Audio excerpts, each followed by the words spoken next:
जो होना होगा वो होके रहेगा। हाँ। ये भी इतने फनी हैं, मुझे हंसाने के लिए बोल रहे अब सलवार पहनना पड़ेगा। मम्मी का भी पहनना का था जिसमें मम्मी का ऑपरेशन हुआ ना। हाँ, ये सलवार ही ऊपर का है देखो। माँ की याद आ गई अब। हाँ। अगर बोला ब्लॉकेज हो गया ना उसकी वजह से, ब्लॉकेज तो हो रखा है आधा आधा, लेकिन अगर बोला पूरा ब्लॉकेज हो गया ना, तोड़ तोड़ के निकाली है वो भी इतनी सारी। इन पर भयंकर आवाज़ आ रही है। प्रणाम आप सभी को, मैं प्रियंका तिवारी आप सभी का स्वागत करती हूँ देवभूमि उत्तराखंड के खूबसूरत देहरादून शहर से। आज मैं अपने व्लॉग की शुरुआत शाम के लगभग 4 बजे से कर रही हूँ।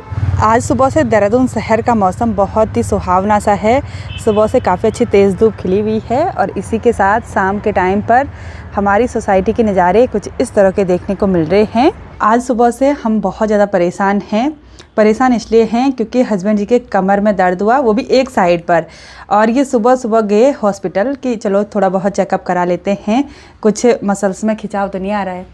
और डॉक्टर साहब ने बोला कि अल्ट्रासाउंड करा दो।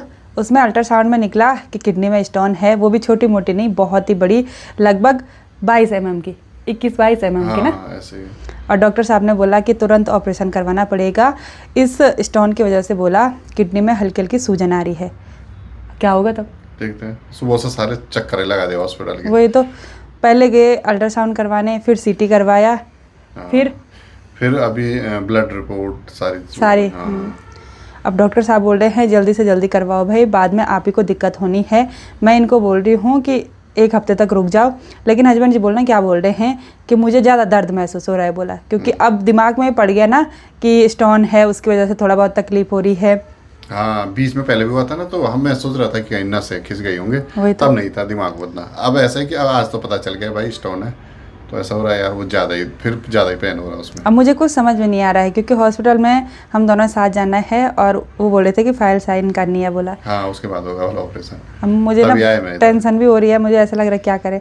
आज मैं सुबह सो ही रखी थी, हस्बैंड जी हॉस्पिटल चले गए थे अल्ट्रासाउंड कराने के लिए। सुबह से आज कुछ भी नहीं खाया, पहली बार सुबह से व्रत रखा हुआ है। और जब ऑपरेशन होगा बोला उसी के बाद खाना है, मतलब उससे पहले भी नहीं खाना है। ऑपरेशन के शायद 10-12 घंटे बाद खाना है। कल करते हैं या तो देखते हैं डॉक्टर साहब को क्या बोलते हैं। मुझे वही घबराहट हो रही, क्या हो रहा है ऐसे अचानक से। भाई आज तो हमारा कहीं और का प्रोग्राम था, लेकिन सब समय है भाई, समय से बड़ा कुछ नहीं। जो आदमी सोचता है वो होता नहीं है। आपको डर तो नहीं लग रहा? ना डर क्या लगनी है भाई, थोड़ा बहुत हो रहा है अंदर से, पर ऐसा नहीं। चलो तो चलते हैं हॉस्पिटल। बिल्कुल, डर के आगे जीत है भाई, डरने वाले नहीं है।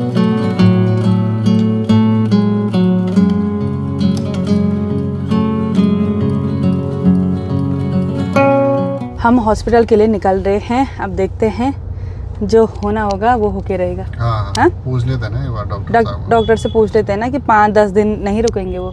अगर डॉक्टर मना करते हैं तो फिर हम क्या कर सकते हैं ना।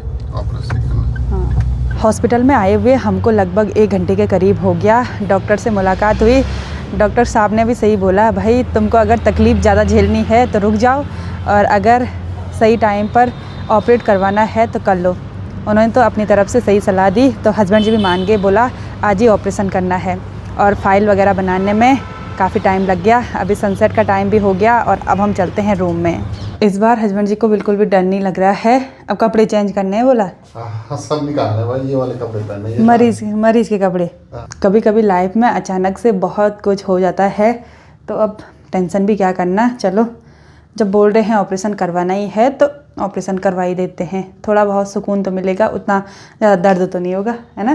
पता चला अचानक कहीं दूसरी ज़्यादा हो गया। बहुत पहले तो हुआ था भाई, उस दिन तो रात में ही गाड़ी चलाकर लेकर गई थी त्रियोगीनार से, और वो भी करवा चौथ के दिन ऐसा हुआ था।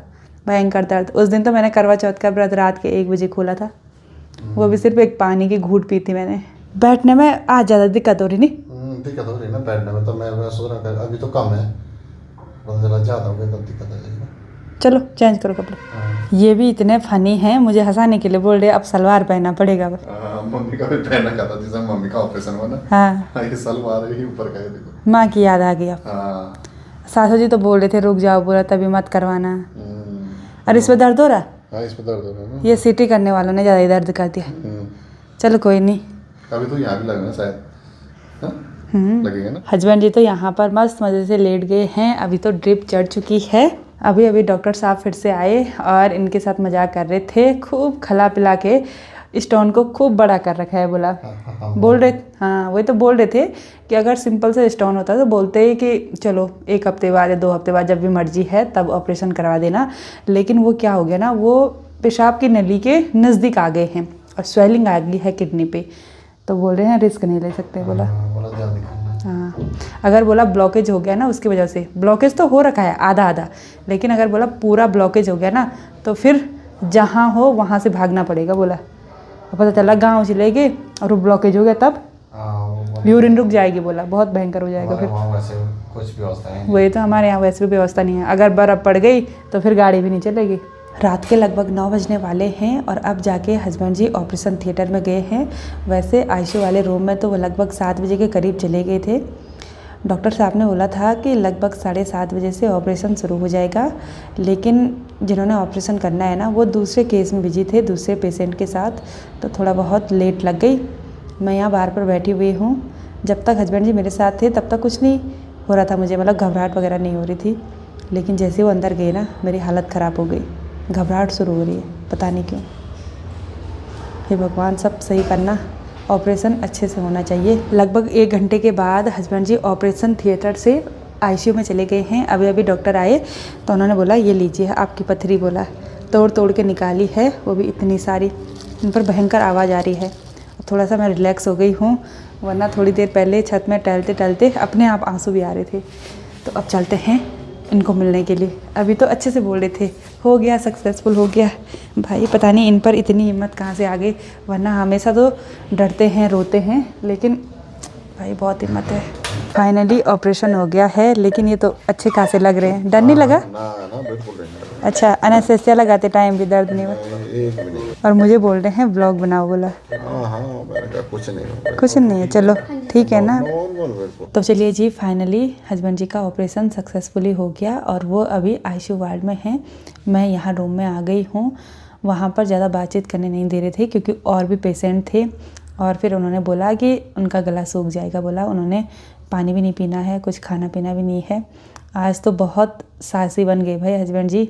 अच्छा भी लग रहा है कि चलो साहसी बने, लेकिन एक तरफ से बुरा भी लग रहा है कि भाई मतलब ऐसे ऑपरेशन अचानक से सोचा भी नहीं, और तुरंत सुबह थोड़ा चेकअप कराने के लिए गए और फिर बोला कि डायरेक्ट ऑपरेशन ही करवाना है।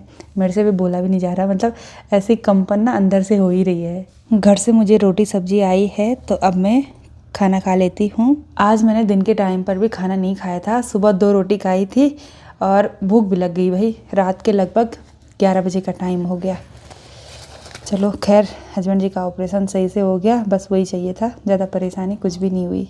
रात के लगभग 1 बजे का टाइम हो गया और आज नींद तो बिल्कुल नहीं आ रही है। जैसी आंख बंद करने के लिए हो रहे हैं वैसे हस्बैंड जी का ख्याल आ रहा है। आज वो वार्ड में शिफ्ट नहीं हुए हैं, वैसे यहाँ पर बेड था, लेकिन आज वो आईसीयू में ही रहेंगे। वहाँ पर डॉक्टर और स्टाफ नर्स वगैरह हैं, आज उन्हीं की देख रेख में रहना है। और कल सुबह के टाइम पर तबीयत ठीक रहेगी तो फिर वार्ड में शिफ्ट हो जाएंगे। तो आज जैसे ही हस्बैंड जी हॉस्पिटल में जा रहे थे ना, बोल रहे थे ब्लॉग बना भाई।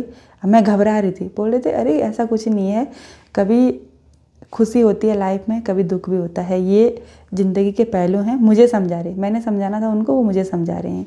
तो देखते हैं, अभी तो मतलब ठीक है हस्बैंड जी, आराम कर रहे हैं, सो गए हैं। तो इस ब्लॉग को इतना ही रखते हैं, मिलते हैं आपको नेक्स्ट ब्लॉग में। देखते हैं कब तक हस्बैंड जी ठीक हो पाते हैं। तो तब तक के लिए जय देवभूमि उत्तराखंड।